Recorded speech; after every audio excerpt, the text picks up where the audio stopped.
నమస్తే. ప్రస్తుతం మనతో పాటు సీనియర్ జర్నలిస్ట్ దాము బాలాజీ ఉన్నారు. ఆయనతో మాట్లాడదాం. నమస్తే సార్. నమస్తే. సార్, పాక్ సైన్యంలో 500 మంది రిజైన్ చేశారు అని అంటున్నారు. అంటే ఒక పెద్ద తిరుగుబాటే స్టార్ట్ అయ్యింది. అందులో హయ్యర్ పొజిషన్‌లో ఉన్న అధికారులే ఎక్కువ మంది, అంటే 300 దాకా ఉన్నారు అని చెప్పేసి అంటున్నారు. అసలు ఏం జరుగుతుంది అంటారు సార్?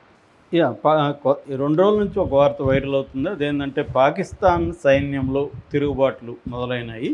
అనేక మంది అధికారులు తమ ఫ్యామిలీస్‌ని లండన్‌కి లేకపోతే న్యూజెర్సీ లాంటి ప్రాంతాలకి తరలించేశారు. Including Pakistan general Asim Munir family కూడా వెళ్ళిపోయింది. అట్లాగే పాకిస్తాన్‌కి సంబంధించిన ఆర్మీకి సంబంధించిన ఆఫీసర్లు దాదాపు 300 మంది పైన పై స్థాయి ఆఫీసర్లు రిజైన్ చేశారు. మామూలు ఆర్మీ సోల్జర్స్ ఒక 5,000 మంది వరకు రిజైన్ చేశారు. వీళ్ళు ఎక్కువ మంది గల్ఫ్ కంట్రీస్కి వెళ్ళిపోతున్నారు. ఆల్రెడీ వాళ్ళ బంధువులు వాళ్ళు అక్కడ ఉద్యోగాలు చేయడం, ఇక్కడ సైన్యంలో పనిచేయడం కంటే అక్కడ పోయి పని చేసుకోవడం బెటర్ అన్న ధోరణిలోకి వాళ్ళు వెళ్ళిపోయారు అన్న ఒక వార్త వైరల్ అవుతుంది. దీన్ని అఫిషియల్గా పాకిస్తాన్ ఎక్కడా కూడా చెప్పలేదు.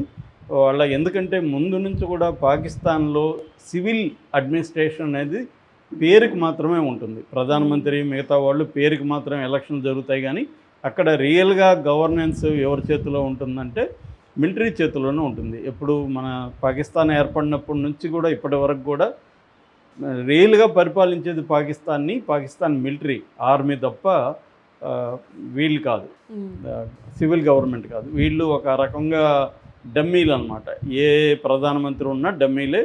మిలిటరీకి అనుగుణంగా ఉంటేనే వీళ్ళు ఉంటారు, లేకపోతే వీళ్ళని జైళ్ళల్లో పెట్టేస్తారు ఏదో కారణం చెప్పి. అట్లాగే ఇమ్రాన్ ఖాన్ కూడా బిగినింగ్లో మిలిటరీకి అనుకూలంగా ఉన్నాడు. అతన్ని పైకి లేపారు. తర్వాత అతనికి మిలిటరీకి మధ్య గొడవలు వచ్చేసరికి అతన్ని జైల్లో వేశారు. 2 ఏళ్ళుగా అతను జైల్లో ఉన్నాడు.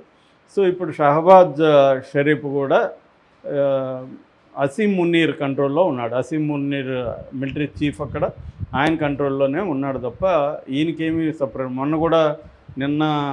నిన్నగాక మొన్న మిలిటరీకి సంబంధించిన ఒక సమావేశంలో పాల్గొన్నప్పుడు కూడా ఆయన చదువుతున్నాడు. ఎవరు? షహబాజ్ షరీఫ్ చదువుతున్నాడు. అది స్క్రిప్ట్ రాసి ఇచ్చింది అసీం మున్నీర్ అంటున్నారు.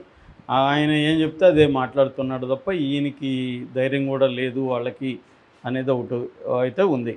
సో అంటే ఇప్పుడు అందరూ కూడా ఈ పాకిస్తాన్ యుద్ధం వెళ్ళడం వాళ్ళకి ఇష్టం లేదు, మిలిటరీ వాళ్ళకి ముఖ్యంగా. ఎందుకంటే గత కొంతకాలంగా మిలిటరీ అనేక ఇబ్బందులు పాకిస్తాన్లో పడుతుంది. ప్రధానంగా 2 రకాల ఆర్మ్డ్ రెబలియన్స్ పాకిస్తాన్లో జరుగుతున్నాయి. ఒకటేమో బలూచిస్తాన్ అనేది అతి బిగ్గెస్ట్ ప్రావిన్స్ ఇన్ పాకిస్తాన్.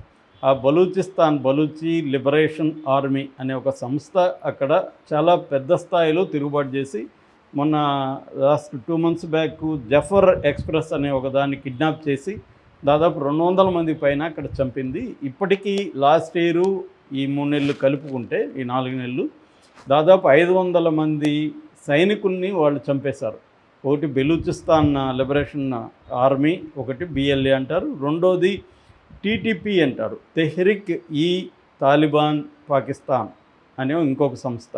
ఇది ఎక్కడ పనిచేస్తుందంటే ఖైబర్ పఖ్తూన్ఖ్వా అనే ఒక ఏరియా ప్రావిన్స్ ఉంది, అక్కడ వీళ్ళు పనిచేస్తారు. ఈ రెండిటికి ముఖ్యంగా బలూచి లిబరేషన్ ఆర్మీకి ఇండియా సహాయం ఎప్పటి నుంచో చేస్తుందనేది పాకిస్తాన్ విమర్శిస్తుంది. అంటే పాకిస్తాన్లో టెర్రరిజం అనేది ఇండియాలో టెర్రరిజం కంటే ఎక్కువ ఉంది యాక్చువల్గా. లాస్ట్ ఇయర్ పాకిస్తాన్ మీద 1100 దాడులు జరిగాయి, టెర్రరిస్ట్ అటాక్స్.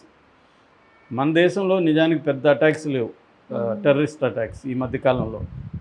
కానీ పాకిస్తాన్లో 1100 జరిగాయంటే మనం అర్థం చేసుకోవచ్చు అది ఎంత టెర్రర్కి గురవుతుందో.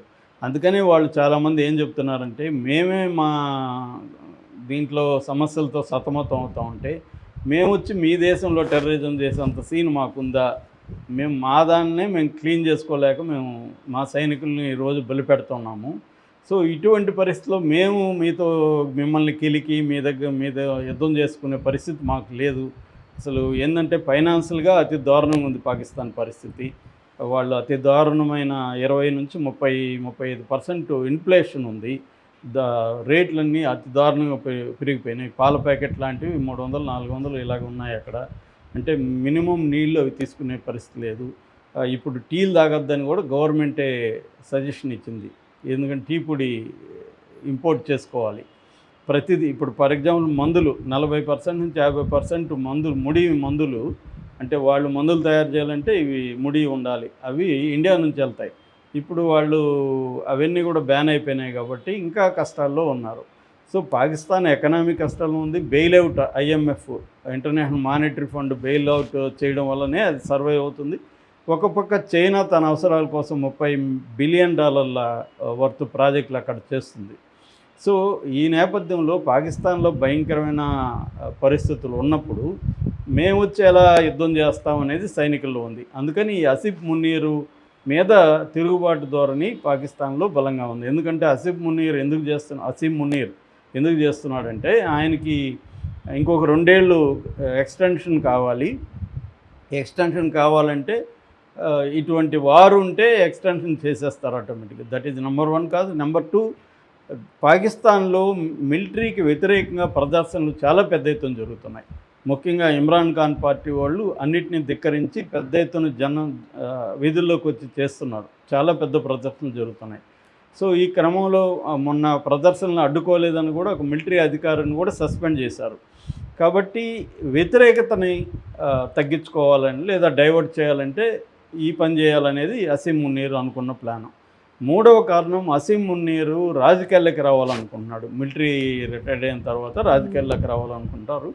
రాజకీయాల్లో తాను ఒక పాకిస్తాన్ ఛాంపియన్ లాగా, పాకిస్తాన్ కోసం పోరాడిన యోధుడిలాగా బిల్డప్ ఇచ్చుకోవడం కోసం కూడా అతనికి తెలుసు, ఇట్లాగా ఒక టెర్రర్ యాక్టివిటీ మనం కాశ్మీర్లో చేస్తే ఇండియా మన మీదకి వస్తుంది, అప్పుడు మనం ఇండియాకి వ్యతిరేకంగా పోరాడుతున్నాం అన్న ఒక బిల్డప్ ఇవ్వచ్చు అన్న ఒక ప్లాన్ వేసుకొని అతను చేశాడు. ఎందుకంటే ఇది ప్రతి ఒక్కరూ అనేక దేశాల్లో చేస్తున్నారు. మనకి బెంజమిన్ నెతన్యాహు కూడా ఇదే పని చేశాడు.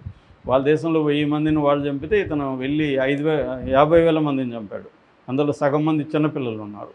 సో ఇవన్నీ ఎందుకు చేస్తున్నారంటే వీళ్ళ పదవులు కాపాడుకోవడం కోసం పక్క దేశంతో యుద్ధాలు అనేవి జరుగుతున్నాయి. ఈవెన్ మనకు ఉక్రెయిన్ వారు చూసినా, రష్యా ఉక్రెయిన్ వారు చూసినా, ఇక్కడ చూసినా ఇవన్నీ ఈ కారణాలు. వాళ్ళ డొమెస్టిక్ రీజన్స్ నుంచి వాళ్ళు ఒక లేని ఎనిమిని క్రియేట్ చేసి ఆ ఎనిమితో పోరాడడం వల్ల మొత్తం ప్రజలు డైవర్షన్. ఇప్పుడేమైంది, మోడీకి వ్యతిరేకత బాగా పెరుగుతున్న క్రమంలో ఇది జరగడం వల్ల ఇప్పుడు మొత్తం దేశం అంతా మోడీ వెనక నిలబడాల్సిన పరిస్థితి ఏర్పడింది. మొన్న 15 పార్టీల సమావేశంలో, ఆల్ పార్టీ మీటింగ్లో కూడా 15 పార్టీలు నిర్ద్వందంగా మోడీకి సపోర్ట్ చేయడం అనేది ఈ మధ్యకాలంలో ఫస్ట్ టైం అనమాట. ఎందుకంటే మోడీకి తీవ్ర వ్యతిరేకత అనేక చోట్ల పెరుగుతుంది మోడీ ప్రభుత్వానికి.